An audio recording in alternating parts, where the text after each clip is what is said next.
It was just a numerical number for their genetic breeding process. That this is 563 is a very good egg laying chicken.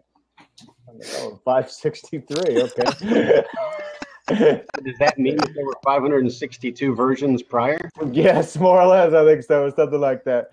I mean, I throw that number out there. It might have been 223, but it was just a number, and it was so much fun. Is that so? They brought this chicken outside, and they're showing it around, and so of course this chicken, it cannot go back in with the other chickens because it has now broken biosecurity.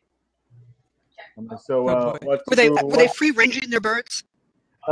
Kevin, outside. They had an area. Or were they indoor birds? They had an area to free range. Like I say, it was a brand new facility, and this was they just got the chickens in, and it was probably February. I want to say they had these chickens in there, and it was just a dirt area, and we had just planted the grass seed, and I'm like, and so, do you expect the grass to grow? They're like, well, yes. So I'm like, no. I said, you've got 500 chickens here, and you've got about a half an acre of land out here, and so there's no grass. Oh no, we will. Don't worry. You know? With your German accent and that hat, you come off as an authority. Well, exactly. But there was the great. No, what made it so great was it. So what do you plan to do with this chicken? Oh, I don't know. We will give it to Miguel, I guess. I'm like, oh no. I said, I will take the chicken home with me. I said, that if you give it to Miguel, the chicken has a very short life. I said, I will come home with me. And so so you rescued a chicken. So I'll leave there with my box with my chicken, you know. Good for you. What'd you name it? Oh gosh, I can't think of what I named it now. She ran away, she ran away after. She didn't stay with us very long. She was only with us about 2 years, and then she was just, one of those. She was just gone. I don't know whether a hawk got her or she was just gone. I can't think of what her name was. Hey, I got a question for you guys. I've got I think it's pronounced Oricana. Yeah. But every time I spell it, because people ask what breed it is, it doesn't come up in the spell check. How do you spell that breed? Could you spell that for him, Jillian? It's Araucana. Arau. I'll type it in here as well. Okay. You can see it that way. Because that's I'm trying to hatch chicks of our Oricana this spring. Good for you. Are you using an incubator or putting it under the hens? Yeah, I don't have a broody hen, so it's all done on an incubator right now. And my first batch failed. I read the instructions, did everything that I thought was right. Here's a question I have for you, though. It says yes, it does take a rooster. Yes. What? It does take a rooster. I have a rooster. Okay, just. No, here's my question, though, is that it says that outside the incubator, it needs to be over 70 degrees with the outside temperature outside the incubator. And in the room that I have it in, it's like 60. How big of do I need to get a space heater down there? That might be a factor, but as long as your incubator is consistently about 99, it shouldn't matter. The incubator is what matters to me. Yeah, the ambient temperature outside should not make a difference as to whether, your. But you don't want it too cold, but and relatively steady, so it sort of should be an indoor sort of project. Okay, and then as I go through this, they're not really laying right now, so I was gathering over the course of like 3 to 4 weeks. At what point does an egg go bad where it won't hatch? That's a very good question. Thank you, Pat. Yeah, it's an excellent question. Go right ahead, I personally don't like to set any egg older than 7 days, 10 at max. Yeah. Because the older they are, the viability of the embryo drops dramatically. I have read reports where eggs 30 days old have hatched live chicks, but I don't think it's a good process. What do you think, Jillian? Oh, Can y'all hear Pat coming in? I would go with that. I Yeah, like that can you hear me number. okay? I like that number. I like 7 days because you've got to figure that, you're thinking about how many, when the egg, I'm trying to think of when the chicken goes broody. A lot of times, how many eggs is she sitting on? So I'm trying to. But a question that I put on Facebook was, can you put them in the refrigerator? Does that help or does that not help? And I had guidance That from does one not help. follower. It does not, or it does? It does not. Does Okay. not. No. Okay. Now, having said that, there was a case where it wasn't TJ Maxx. Trader Joe's was advertising fertile eggs, and someone bought a dozen and put them in the incubator, and they did have some hatch out, and the chicks looked really droopy. They didn't look healthy at all. Brad, we have an online incubation course where the participants set in their homes eggs, and all of us at the same time then go through the whole process. It's 6 classes. When's the next one of And those? it's going to be starting up March 1st, and the chicks will hatch in time for Easter. So you're more than welcome to join that. Any of you there at New Country Organics will waive the tuition, and just because we think the incubation is the next skill set to really get across the country, so we could have a more sustainable and local foods. That would be great.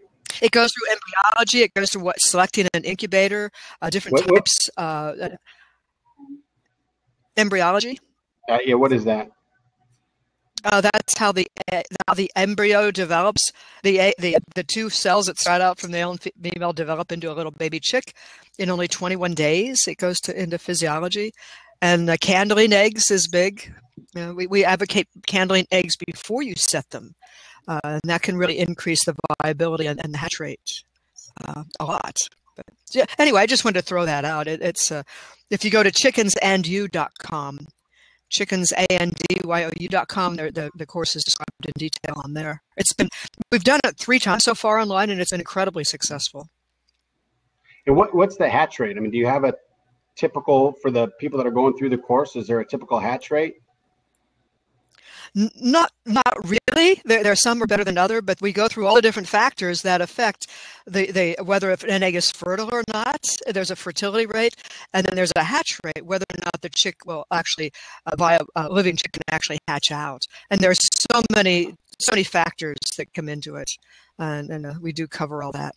So, but generally, I mean, if you have really good eggs, fresh eggs that you set, a hatch rate. If you have a high fertility, a hatch rate of about 50 to 80% is somewhere normal in those lines. I think the hatcheries shoot for about 70 to 80%. I'm at 0% right now, so I hate to bring your class average down. But it's the ability to hatch out the eggs is a great thing because, like I say, it's easier to go to somebody and say, "Hey, can I get some of those eggs to hatch out?" And because not everybody's always going to have a chick available for you to take. So we've got some questions. We have questions. My buff has a pinkish swollen crop. This and Vetricin spray. Okay. I think a Vetricin spray is if it's a swollen crop, I would think the Vetricin is really that's a topical type of thing. I think that you probably have some sort of like a sauerkraut or something possibly. So no, I would think that you need to try to treat the crop probably with maybe get some vinegar or something in there to try to change it. Like I said, you're much better at the health side of things, Pat, than I am. Well, the buffs kind of have a whitish pinky skin. Anyway, and was the crop, is it constantly swollen, or when they eat, that crop fills up and there's a big bulge there? Yeah. Can you hear me okay? Do you need a sound check? Yeah, I hear you. I'm just trying to think that yeah. So I've had people call saying, "Oh, my baby chick has cancer. It's got this little bulge on its chest. What am I going to do?" And I said, "Well, that's just the crop full up of food, and it'll be gone the next morning, and then fill up again." I think the thing about the buff is if it's a swollen crop, is there a certain smell to it, to the breath? And then does the crop, you might want to feel it in the morning after they've gone through the digestion and see if it's still swollen then or not. What's the difference between a crop and a gizzard? They're pretty much the same thing. Yeah, What, Jillian? I didn't hear what he said. It was between a crop A and gizzard. what? What's the difference between a crop and a gizzard? And it's the same thing. Jillian did a great drawing of explaining all the different parts of the chicken. We'll have to try to get that on. Get that online at some point in time. The crop is where they store the food because they're prey animals, so they're going to eat and then fly away if they have to, if there's danger imminent. So the crop is more for storage, whereas the gizzard is the part that actually mechanically grinds up the food. So it's, in a sense, it's their teeth. That's why you feed them grit, because the grit gets lodged into the gizzard and it helps grind up that food. So is the crop above the gizzard then? Yes. Yes. Yes. Okay. And actually, it's one side. Chemical digestion occurs before mechanical. It's reverse in birds compared to other species. Next question. Any suggestions for websites or books to check out for building your own coop? Pat has a wonderful chicken tractor book that I believe covers some of the construction of building your own coop. So that might be a good book. Yeah, that's pretty simple. The instructions we have for a chicken tractor. But there are some really good coop books out there on building coops, and there are some wonderful designs that you can buy the plans on the internet. I mean, some really sweet little chateau coops and little tractor coops, and so the whole coop movement has really expanded with your selection on designs. Yeah, YouTube has some good little quick videos on construction. So. What about run size? I've gotten some conflicting information on how big a run should be based on how many chickens you have. I would think that Julie, you want to take that? Or? Go ahead, Kevin. Say that one more time. Go ahead, Kevin. I didn't mean to interrupt you. No. I mean, as much space as you can give them. But to me, I would think if it's going to be an enclosed type of area, I mean, I would think something like 4 square feet per bird. If it's going to be something they can go, if as far as an area for them to move around in comfortably.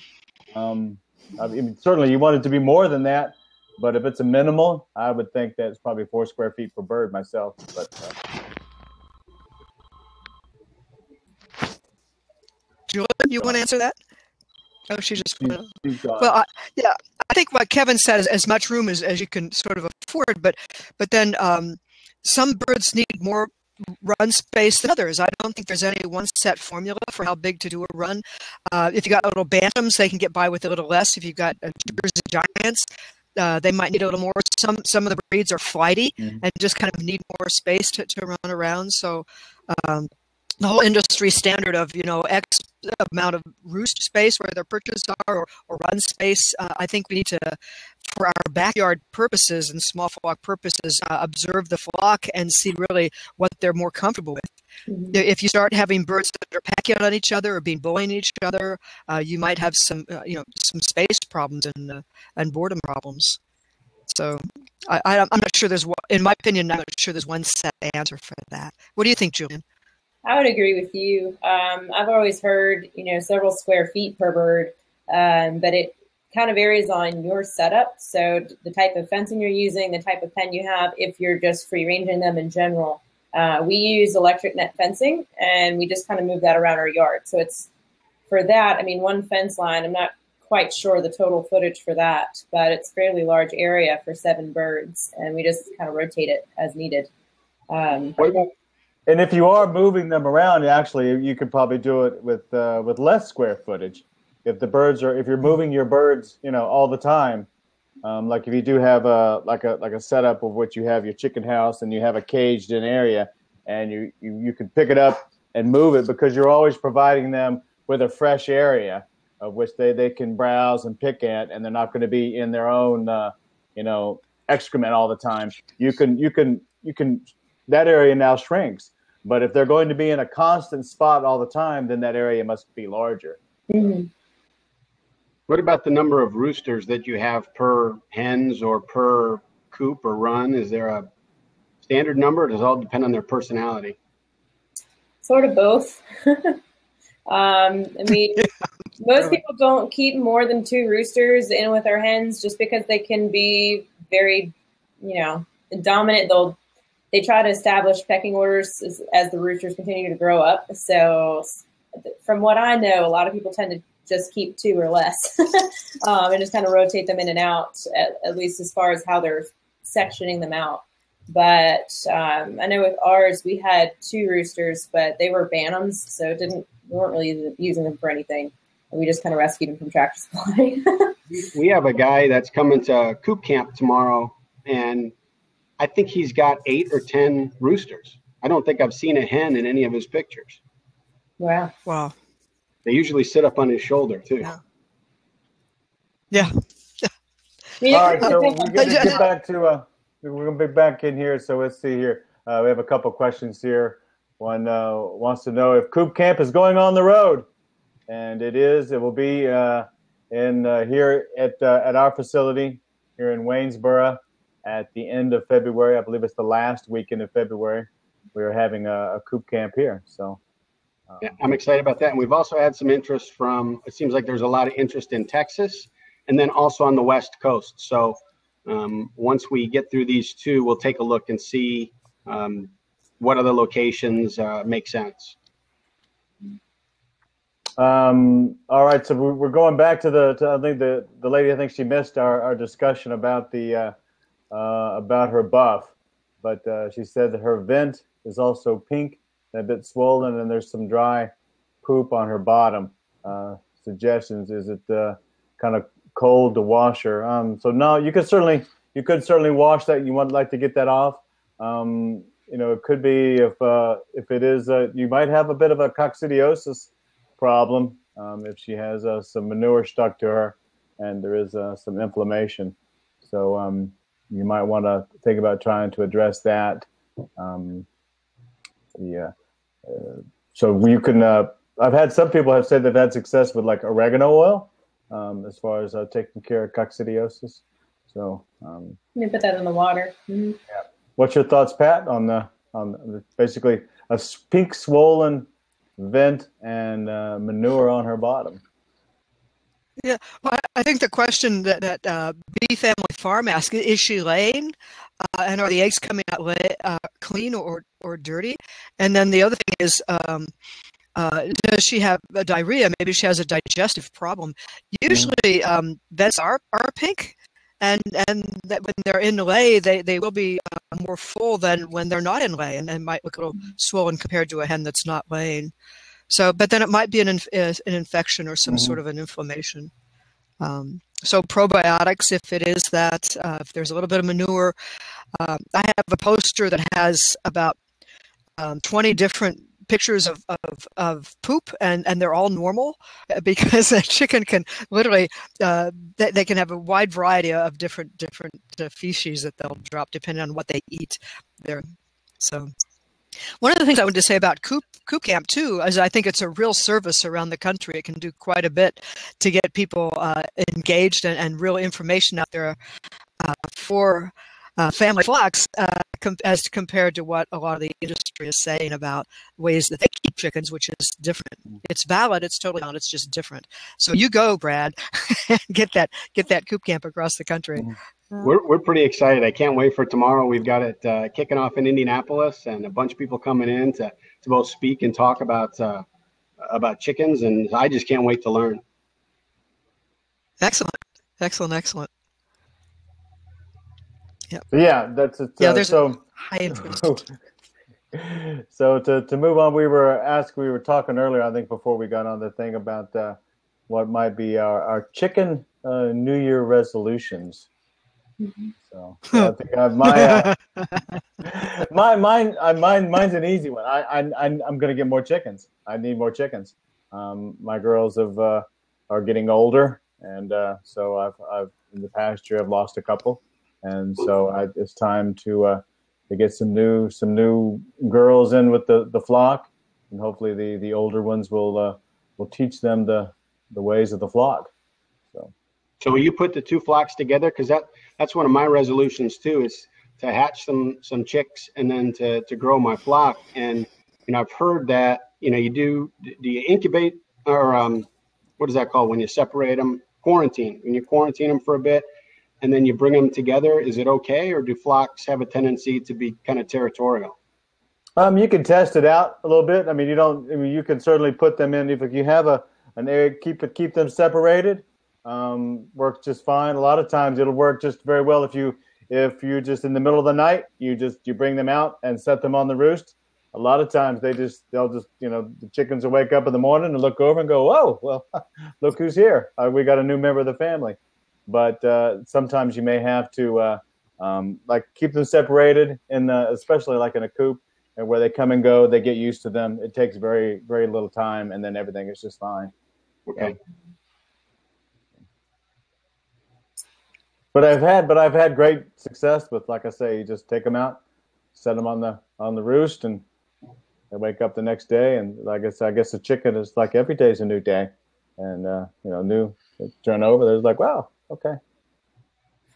That has a great impression of a chicken. I should do it more like this, I guess. Yeah. Oh. And then, Brad, on the other hand, I've had birds integrate and put them in with a flock, and they've almost been killed. I mean, the chickens can turn really brutal, and it can be one individual one. It's not always a rooster; it might be a hen, and you just have to really watch and kind of see how they're getting along. And if you start to see some are hovering or bashed in a corner, you'll need to take them out and try something else. But it depends on their size and their. That's where, like I say, if you have a little cage that you can put them in for just a little bit of time, if you do recognize that, pretty much where the other chickens can't get to the other one, and that you put the mean one in the cage, you put the mean one in the cage, or the new one in the cage. The new one in the cage. The new one in the cage, so that all of them can come by and check it out. And like I say, it's probably your second. It's probably your best option as far as safety, but. Yeah. And if you do have a mean bird, take them out. Go ahead, Julian. Yeah. Some things that I've heard, if you're integrating more than one bird and they've been raised together, generally they'll kind of keep their own little huddle, and the others, keep their huddle. And it'll take time, but they're less likely to attack if they have their groups. Now that's not every situation. There are going to be some birds that are meaner than others, but if they've grown up, with some of these other birds and they're integrated at the same time, it tends to be less stressful on them as well. Very good. Okay, so I have another incubating. Says I'm incubating for the first time this year. What is the biggest cause of egg death?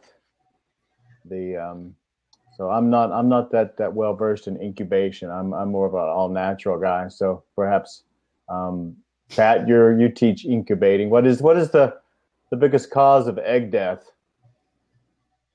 It sounds horrible. Well, it's not the egg that dies, but the embryo that dies. Yeah. And there can be so many causes to it. It can range from, if a temperature goes up to over 104 for very long, it can cause embryo death. If it drops down too long, it'll cause delays development. If the egg is hassled and jostled before it's set or while it's set, it can break the membranes, and that can cause egg death. Malnutrition of the parent stock can cause embryo death. So there's so many factors into that. We go over all these in the course, but it's just not one thing that can cause a little embryo to die inside an egg and some chicks will get clear to where they're pipping out. I mean, they die in the shell, right? They just don't have the strength to get out of the shell, and that's that can be a matter of temperature control and humidity control in the hatcher. It's complicated, but it's doable. Let me put it that way. So where exactly do we go again to find out about the incubation class that's coming up? Oh, thank you, Kevin. It's online. These courses are all online with the 24/7 replay. So if you miss one, you can watch the replay video or review. It's at chickens and you chickens CHICKENSANDYOU.com. And all the information is on that page and explains it all.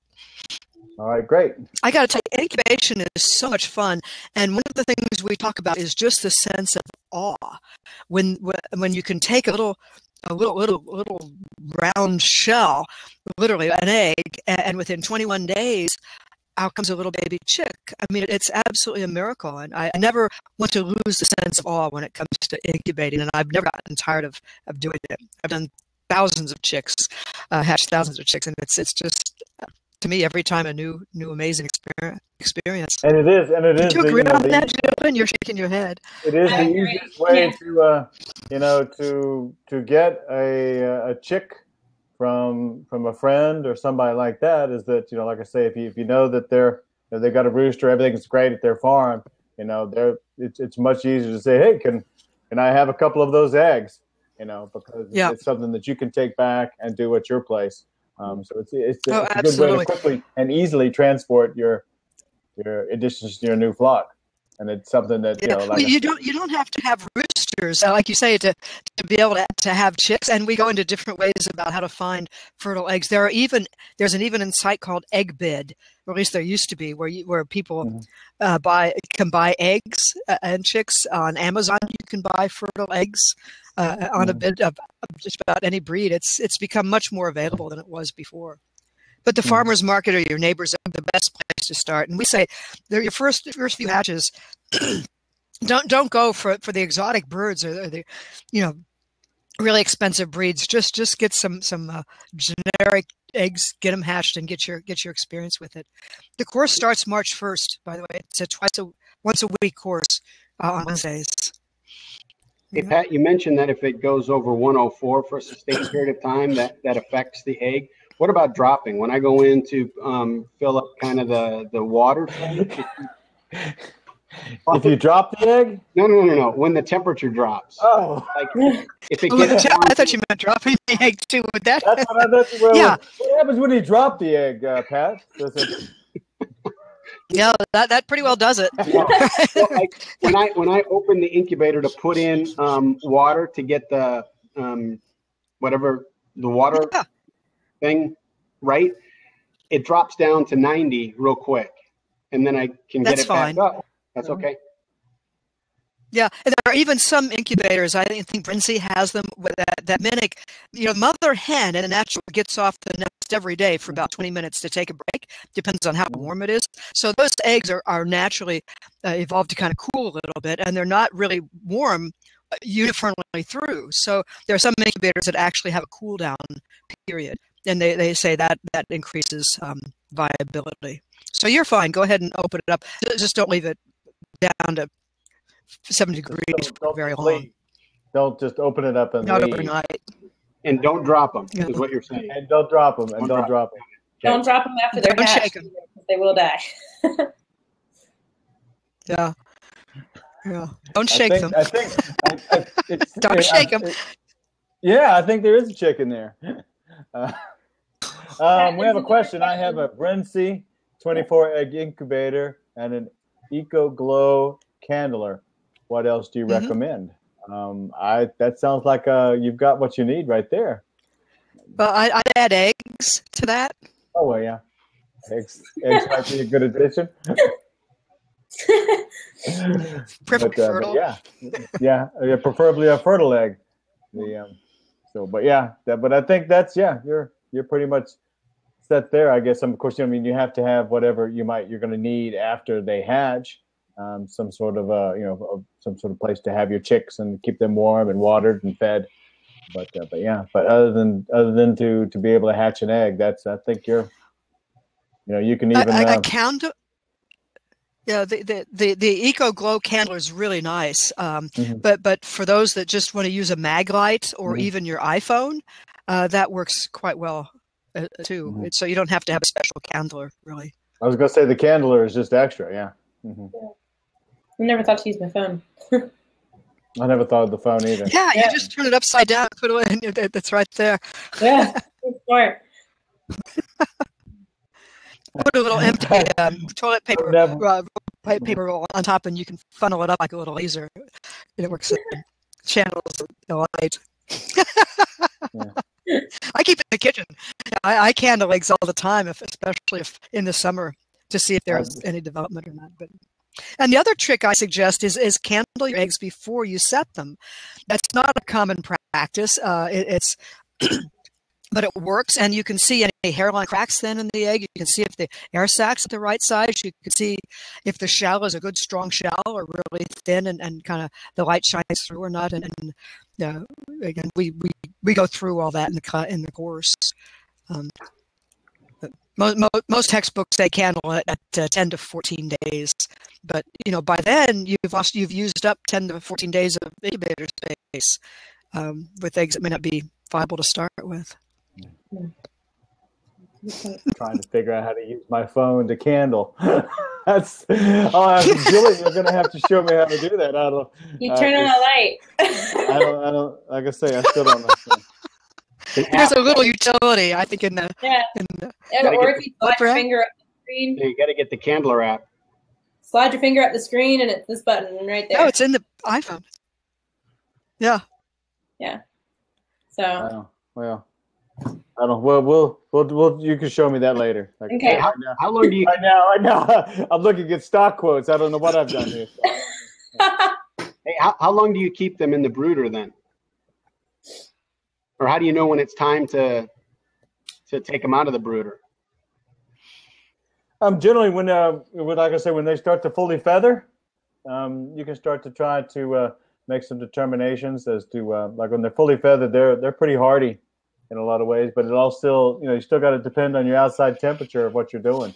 Like I say, if you hatch out chicks in end of February, and a month later, they're still kind of pretty much all fully feathered out, but it drops down into the teens at night. You can't. They're not going to make it.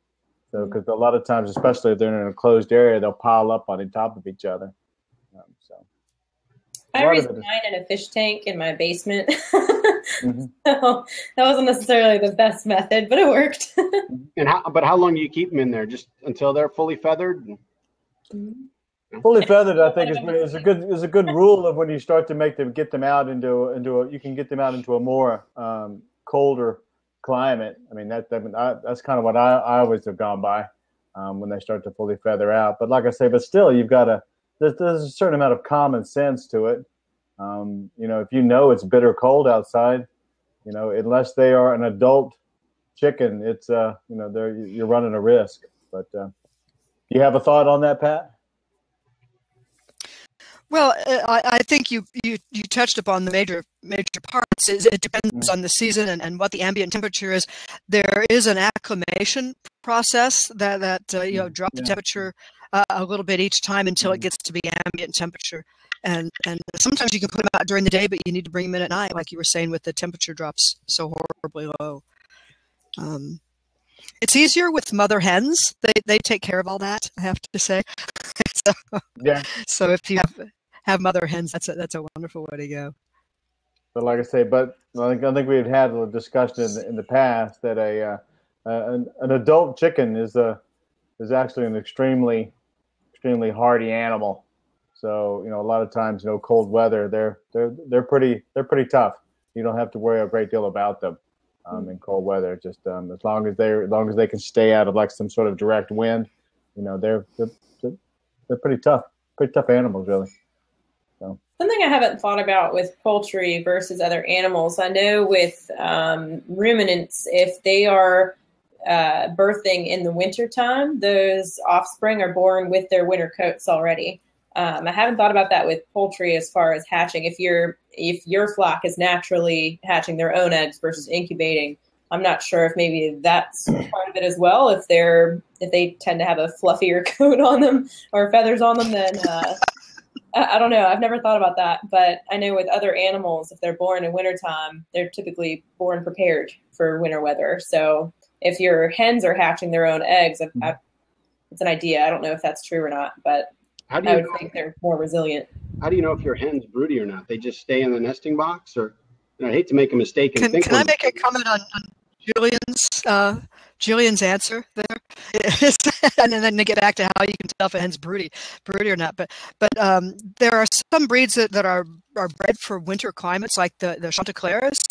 Mm-hmm. And then I've had some hens hatch out chicks in the really early spring where it's 50 degrees outside. And as long as she doesn't have too many, in this case it'd be somewhere between 6 and 8 for a full-sized bird hen, they literally will go out and they'll run around just like little what Harvey Osprey calls water bugs, and then all of a sudden they'll make this little beep, beep, and that's their sort of sound saying, "Hey, I'm cold, and she'll call them all back, and literally they'll disappear underneath her for about 20 minutes. They get warm, and then off they go again.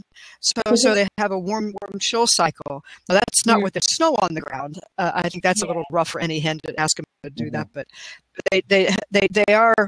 they can withstand a wider temperature than you think they can with mother hens, because they've got 104 degrees temperature under their feathers there, and they can get them warm pretty fast. Now, how can you tell when a hen goes broody? There are very distinctive signs. Do you want to answer this one, Kevin or Julian, or want me to drop kick it? Ours, the most distinctive one is if you reach your hand in there and it won't move and it pecks you in the hand. Yeah. That's the only one. Go ahead, yeah. They'll just sit. They tend to stay on the nest during the day, and they'll hunker down really low. And yes, as you come up, they'll growl at you. There's a nice little guttural make my day kind of growl. And I've had hens that will peck my hand no matter if they're broody or not. And then once they do that for a couple of days, then they tend to be considered broody, but they're not really proven broody until, in my case, I like to move them to a spot that's their own place, that's quiet and secluded, and then when they stay on the nest and the eggs for a couple of days after I move them, that's when, in my opinion, they're considered to be proven broody, and then I'll put fertile eggs underneath them, viable fertile eggs, or chicks, if they're towards the end of their 3-week cycle. And even though that they didn't hatch that chick, they'll go ahead and take care of it? Yep. Wow. Sometimes, not all the time, but often. There are ways to graft a chick onto a mother hen that then she'll just take over and raise it for you. Yeah. I'd like to give a shout out hello to Susan Weber and Tony May. They've just joined us. This is their first time on Blab. So, hello. Wonderful. Hey, I get a question. We've got 2 coops. Kevin, you've seen our setup. We've got 2 coops. I let our flock free range. I leave both runs open during the day. And about every 14th day, they'll go in the other coop and stay there for the night. The other 13 days, they're in the other coop. Should I close that one off? Is there any danger in having? No, there's no danger. I mean, I guess no. I was going to say, I guess one coop is probably nicer than the other one, possibly. But yeah, possibly. But no, there's no danger in them going from if they all go together. There's no harm in that if all of them just like to want to take a break and go somewhere else. In some ways, that's probably good. Kind of like a vacation. Kind of like taking a break. Got to take a break. Well, sometimes one of the birds or several of them might be bullied out of the other coop. You might want to just hang around at the evening as they start to go in the coop and see if some of them are kind of forced off the roost. And then they're looking around saying, where else is another safe place to spend the night? Sometimes it's in nest boxes or the nest box roost, and other times they'll actually be prevented from coming back in the coop. And so they go to your other coop. Yeah, that reminds me of something. We have a hen who was the dominant hen. She was the top of the pecking order, and it was always on the top roosting bar. And then something happened now when I go out at night, she's in the nesting box at night to start the night. Eventually in the morning, she's back up on the roost. But, here's this one once dominant hen who now starts her evenings off in the nesting box. What's that about? Is she molting? Is she going through a soft molt or a hard molt? Little pin feathers kind of on around her neck or on her back? No. Sometimes when they're molting, they get real prickly and they just don't want to have anything around them. They just get real fussy. Yeah, I don't think so. But just watch. In fact, it's a nice evening activity. I used to do this with our turkeys. I just go in the coop and just sit. The roosts were be high enough, or I take a bucket or sit on that, and then just watch what they do to each other. It can be brutal. Or it can be real soothing, but you might find that she's being bullied by a rooster, that wants to mount her, and she's trying to stay away from him. They tend to do that at night, which is kind of not fair, especially the young ones. When did you get a rooster, Brad? Never did. We got a rooster on June. Gosh, okay. 20th. I've never seen a picture of your rooster. Oh yeah, I have. Yeah, I have. I'm sorry. Yeah, he's awesome. Yeah. He's been attacking people recently, though. There's nothing like a flogging rooster. What? A flogging rooster. Oh. So. I hadn't heard that term either. Somebody did recommend that if I pick him up and I carry him and hold him and show him that I'm dominant. You're alpha. Yeah, and he stopped for a while, and now he only has attacked once or twice in the 6 or 7 weeks since then. Well, good. We've actually got Chris Thompson from the Eggs and I. She is actually presenting on kind of retraining your rooster at Coop Camp this weekend. Oh, excellent. Mm-hmm. That's better than mine. That's a good topic. Yes, I would be interested in going that. I never have had a lot of success on retraining a rooster. Like I say, generally when I've gotten one that's it's causing trouble all the time, I haven't had a lot of success in keeping them from just being a mean little son of a gun. So those usually get taken care of. Yeah, that's like I say. That's why there is the recipe, what is the rooster recipe? The French. Oh, the coq au vin. We say coq au vin. That's why there is coq au vin. That's why there is coq au vin. I don't think I could ever do that. No, you could. If you're just like, that's it. I've had enough, and it's so quick. You're just like, oh, okay.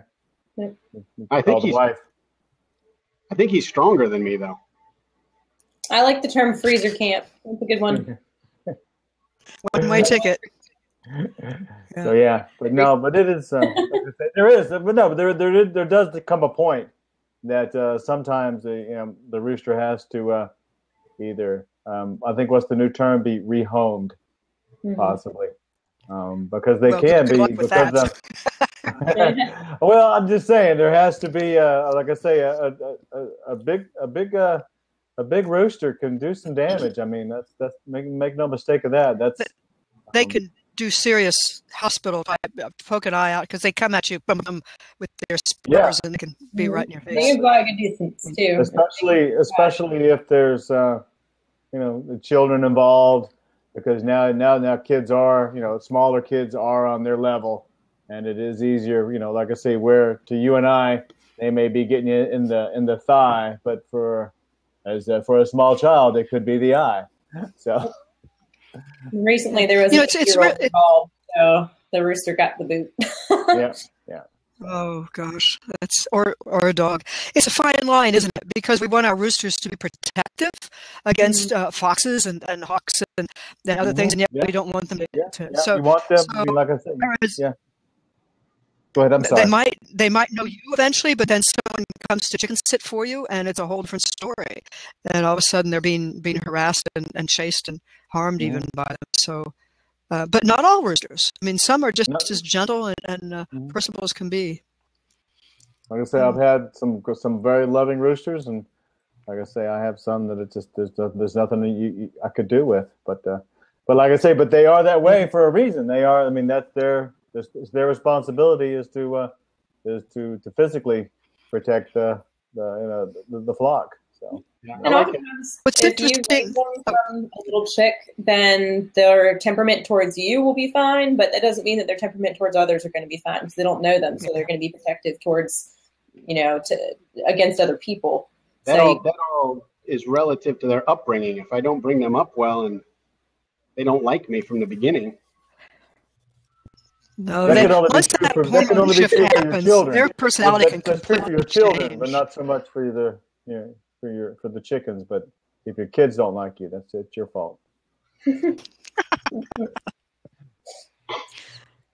Hey, so I've had people, just one comment on that. If you raise them right, but I've had people that have hand raised and some of them turned out to be roosters, and they were great until they got to that 6 to 7 months when the hormones shifted, and then they just became completely aggressive to one or more of the family, but not necessarily to all of them, but some of them are. I mean, it's just, and you get a game hen, a gamecock, it's just innate in them that they're going to be, they're bred to fight to the death. And so it's pretty hard to, even with the most gently raising one of those fighting cocks, to not have him fight. One of my roosters, he was fine towards me for the entire length that we owned him. And we had him a little over a year, I believe. But he did not like my dad because my dad was never around the Bantams. So only my mom or I were. And my mom and I look alike, too. So my rooster thought that my mom was me. And he was fine until my dad came around and he's like, intruder, and he'd go after them. So it varies. Yeah. Hey, this is a bit self-serving because and Pat, I know you could probably help me with this as well. I'm looking at building a chicken tractor and doing a garden. And so, Kevin, we've kind of geared or asked if part of your talk at Coop Camp can be about chicken tractors. Mm-hmm. Is that possible? Yeah, certainly. Yeah, I could talk about chicken tractors and how to work your chickens into helping to create compost for you. So, yeah. Yay. It'd be really cool. Hey, Kevin, what's that? It'd be really cool if you built a sample at Coop Camp. No, I'm not that. I'm not carpenterly really skilled. I'll be honest with you, Brad. I make fun of you, but I'm no better than you when it comes to a hammer and a nail. So good to know. Good to know. I'm not afraid to admit my limitations in life.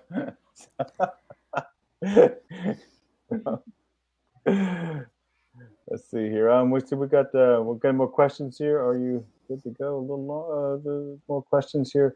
One lady says she raises 50 roosters at a time for meat, and by the time they're 8 weeks old, it's rather easy to say goodbye. So, why would that be? I guess because it's just like raising 50 they're little boys. They're battling each other. They're just a handful. Yeah. So. Hey, Kevin, I just had a thought. Maybe you could make some copies of the books, Chicken Tractor and City Chicks, to sell at Coop Camp.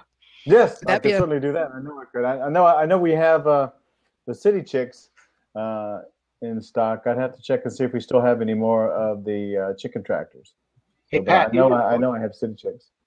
Pat, in your book, Chicken Tractors, does it have actual designs and blueprints to follow? It has just a really simple sketch of it. It's basically so. The thing about when we first wrote Chicken Tractor, it was basically a bottomless portable pen. And since the decades or so since that was written back in the early 90s, the designs have changed quite a bit. So all that is to say, it has a diagram of how to build one. It's a pretty simple box, but we retrofitted all ours with doors so they could get out. And then also, if you're going to do layers, you want to add perches and make them taller. And so like I say, there are so many creative designs now of chicken tractors and mobile coops that are beyond just that book. In fact, I think I've got a couple books on my bookshelf here specifically about building coops, different designs. I do. Yeah, I can see them from here. I need basic. I can see 3 from here. Yeah, it doesn't have to be complicated. I think the important thing is to build a coop from the chicken's point of view, and a lot of the standard practices of roost width and height and nest heights isn't necessarily applicable across all breeds. So in our courses, we spend a lot of time talking about from the bird's point of view instead of just from people's point of view or the standard. This is the way we've always done it point of view. It's not necessarily what the chickens prefer. From what my flocks have taught me over the years, anyway, which probably didn't answer your question much, but thoughtful observation really does go a long, long way. I had a friend of mine here recently had a custom coop built for her. She described it and did everything, and so when they brought it, it wouldn't fit through the stone pillars of her driveway. And so she got overboard. See, she got too excited about her chicken coop, and she built some sort of like big chicken mansion. And so they had to redesign, take it back and redesign it. But they pulled up there and it just wouldn't fit and wouldn't come through her driveway. Don't they have something called the Chicken Palace? Yeah, I think so. Yeah. Yeah, they do sell those. Yes, Neiman Marcus sold it for $100,000. Gave 10% to the Livestock Conservancy. It had chandeliers and paintings and fresh grass. It's quite a joke, really. I think. Yeah. Sometimes it goes a little overboard. Like I say, you can. Like I say, she can go overboard. They have a number of like I know down in Atlanta, they have the Tour de Coop, in which you can go around the neighborhoods and visit different people's coops, and people showing off what they've got. So that's what got me started. I went on that. That was the first thing I did. The Tour de Coop in Atlanta. Yeah, we have one in Indianapolis run by Naptown Chickens, and one of actually Andrew Brake, who's going to be speaking at Coop Camp. He's the one that organized it, and it's incredible. It's a bike tour around the city where you go to different coops. Yeah, nice. I love it. Naptown? Why Nap? Yeah. Indianapolis, Nap. Oh, Indianapolis. Okay. Oh God, I'm from Indiana and I hadn't heard that one. Indianapolis. Naptown. Oh, cute. So. Yeah, and Kroger makes a comment too. There are a lot of kits that are coming out now too, both that you can assemble as well as blueprints online that are very cheap and easily accessible. It's an exciting time in the coop building and development. Yeah. So it says here. It's cheap. All right, I'm sitting here reading what we do. I guess. Somebody's on my Twitter.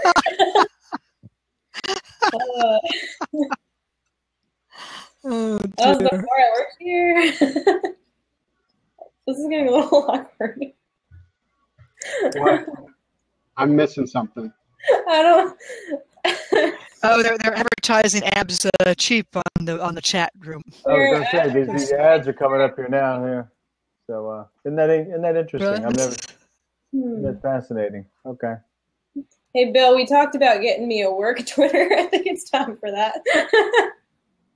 A what? I'm getting a work account, so it's not my personal one. Gotcha. So I guess is that you? I guess right there. Yeah. Okay. Oh yes, that is you. Of course it is. Yeah. Look at that. Yeah. Oh well. Oh look at that. I had this when I was in college. What your ads? You got ads for you? That's not my name. No, I don't know who's posting that. Awkward. We will discuss this later. So. I'm not posting that. I don't know who is. Ads for cheap. Ads for cheap. Okay. Cheap. All right. Well, have a great time at Coop Camp. All the best there. And it looks like you've wasted another hour here with the blab. So yeah, I'm excited about going up there. I think it's going to be exciting. This is a beginning of something that's probably going to be happening quite a bit across the nation and quite often. So I feel quite proud of being part of the inaugural Coop Camp. So also I think Pat will be, I believe, is taking part with our Coop Camp here in Virginia. So certainly we'll all be excited about that. I know a lot of people are excited about the Virginia one coming. They're looking forward to it. Had some good feedback for that. Yeah, that was filling up pretty fast. Mm-hmm. All right. Very good. Okay. Goodbye, everybody. Travel safe and happy weekend. Kevin. Yeah. Okie dokie. Have safe travels, Kevin. Flock be with you. May the cluck be with you. May the flock be with you. I'm sure the cluck is all around. Thank you for Bye, Pat. letting me join you. Bye-bye.